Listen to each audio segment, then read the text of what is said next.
The Ministry of Health's internal auditor, Benard Muchere, who was thrust at the center of the 5 billion shillings scam at Afya House, appeared for the second time before Senate's Health Committee. His findings, though, on what's been going on at the ministry haven't changed. Muchere holds that the ministry did not uphold the law in some of its transactions where billions of shillings could have been lost. The question is, if somebody does not comply with the law, what is the end result? So, at the moment, at what we wrote, it's very difficult for me to say whether the money was lost or not, unless I did a forensic audit. So the forensic audit is the one who can actually confirm whether money was lost, whether a crime was committed. But the normal audit only highlights the red flags.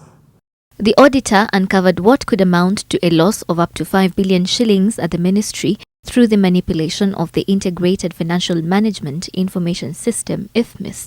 He flagged 4 curious transactions. When you talk about computers, it's a question of garbage in, garbage out. Not that the system is bad, but feed it with anything. It will produce like that. The ministry has downplayed claims of loss of money, saying the amount that was subjected to the audit was actually 3.2 billion and not 5 billion. But the auditor also told the committee that the ministry's responses to his queries, specifically touching on the expenditure of the 350 million shillings supplementary budget, over expenditure in the ministry, misapplication of funds where finances meant for one project were diverted to another, and the letters of credit raised for payments were unsatisfactory and did not comply with the Public Finance Management Act. I was in order to do that interim audit and alert the management on those issues.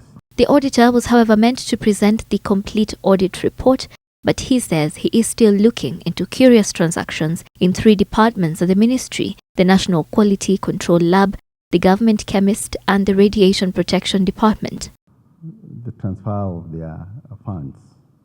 The major issue you have noted is that when we went to the departments, they have payments which are pending, but when we look at the expenditure, the IFMIS expenditure in the headquarters, the funds were exhausted. He says he will complete his audit of the ministry for the financial year 2015-2016 and compile a report by end of January.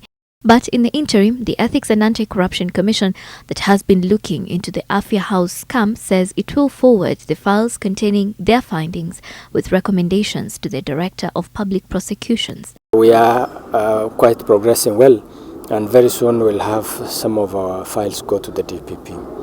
And I can assure you that it's a matter that we've dealt with very expeditiously, and you'll get our report within the time frame that we had promised. A number of individuals and companies have recorded statements with the EACC, including the Cabinet Secretary and the Principal Secretary. Sheila Sendeo, NTV.